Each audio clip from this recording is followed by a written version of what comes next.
Magandang buhay! Tara, gawa tayo ng lumpiang Shanghai. Kalahating kilo ng giniling na manok at 1/4 na giniling na hipon. Spring onion, wag mo nang lalahatin.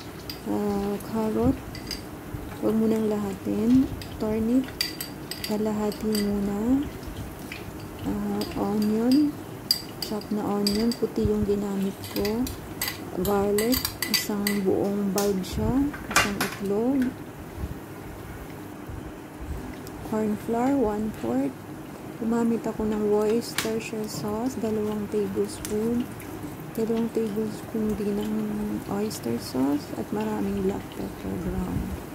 Haluin siya ng mabuti.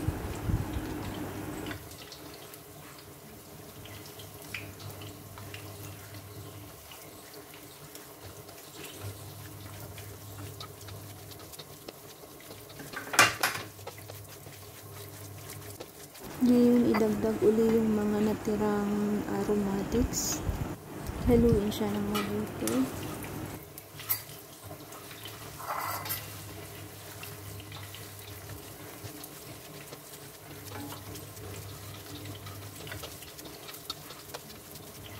Mag-plate ko ng konti para matikman kung anong lasa niya, kung kulang ba o may idadagdag ba.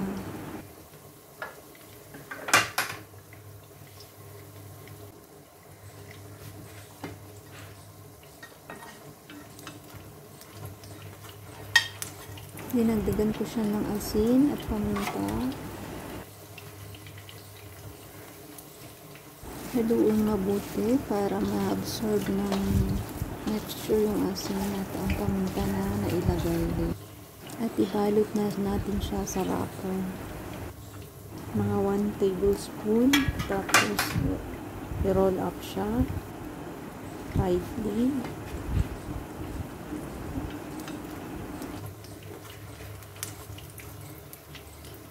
Kunin yung magkabilang side para ma-sealed at i-roll up ulit.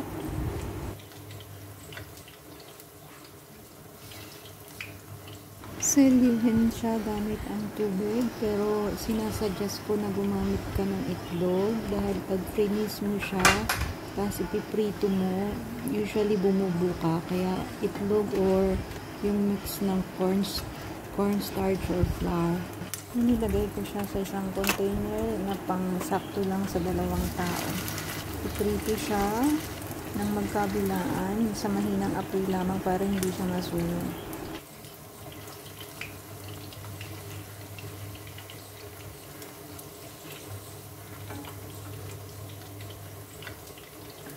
So, ganito ang itsura niya kapag naluto na. Siguraduhin na mapatulong mo lahat yung excess na mantika kasi yan yung magiging makakatulong yan para maging crispy ang iyong lumpia. So ito po ay isi-serve ko para sa aming iftar ngayong araw. Napaka-crispy niya at malambot siya sa loob.